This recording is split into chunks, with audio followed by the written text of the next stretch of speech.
Um, Hi, my instructor. This is the journal for the unit number 9.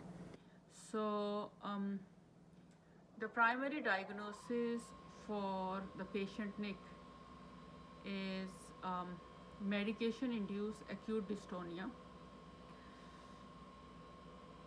and it is followed by antipsychotic induced akathisia. The typical symptoms of acute dystonia in this patient is clenching of the jaw, oculogyric crisis, neck extension, and the rapid response to intramuscular diphenhydramine.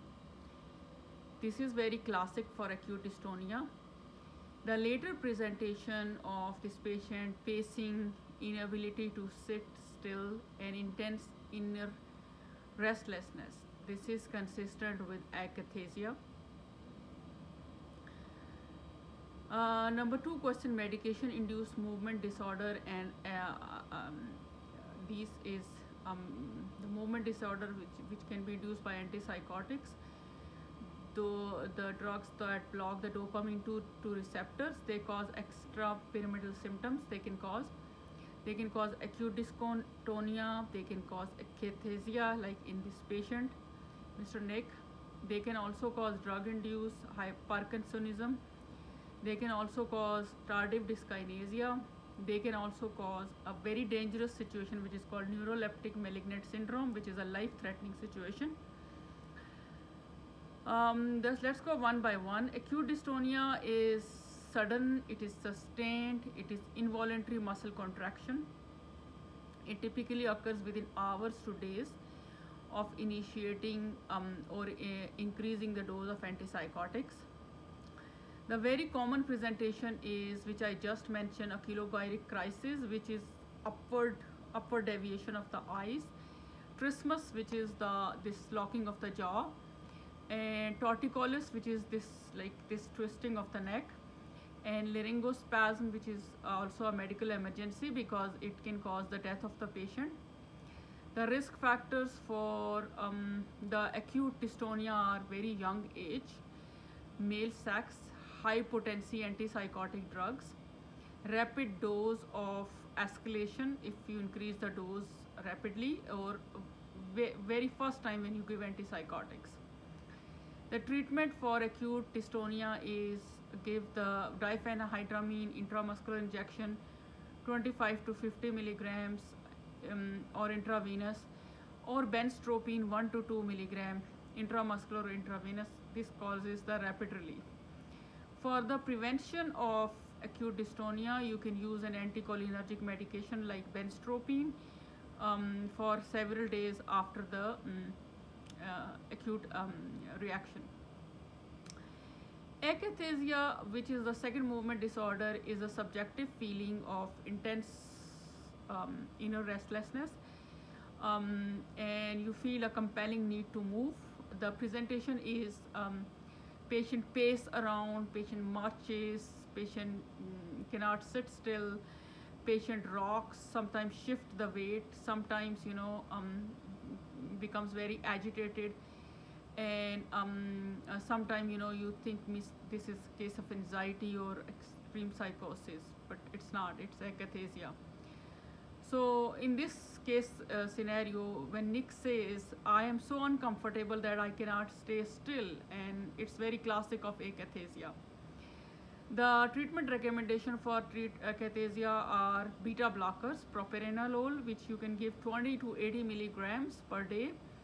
And this is a very effective treatment for akathisia, and as an adjunct you can use benzodiazepine like lorazepam or clonazepam.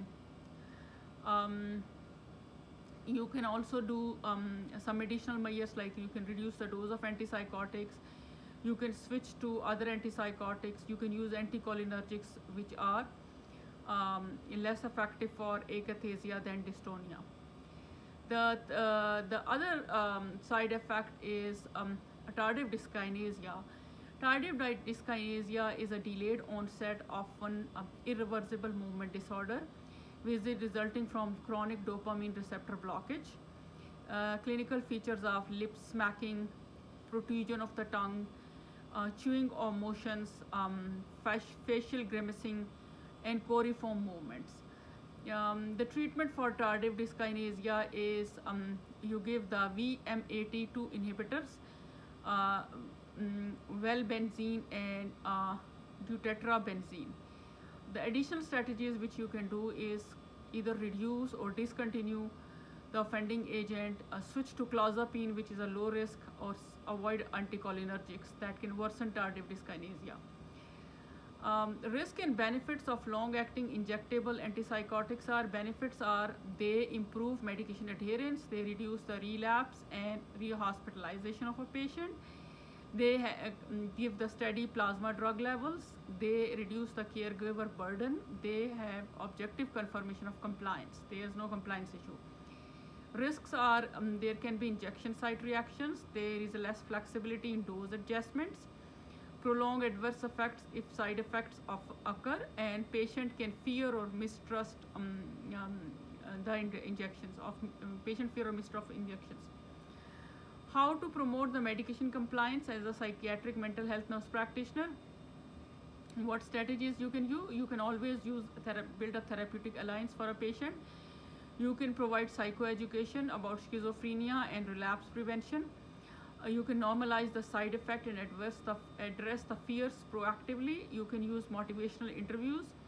You can involve family and the caregivers when appropriate. You can simplify the medication regimes. You can offer other alternatives, antipsychotics, when non-adherence is the issue. You can validate patient experience and autonomy. You can monitor and treat side effects promptly so patient can take them. In this case scenario, Nick, I want to help you stay well and avoid hospitalizations. Let's choose a medication plan together that can work for you and minimize the side effects. Overall, Nick experienced two classic antipsychotic-induced movement disorder, acute dystonia and akathisia, and early recognition and appropriate treatment and thoughtful medication planning, including consideration of long-acting antipsychotics, are essential to improve the outcomes and adherence in clients with schizophrenia. Thank you very much, and you have a nice day.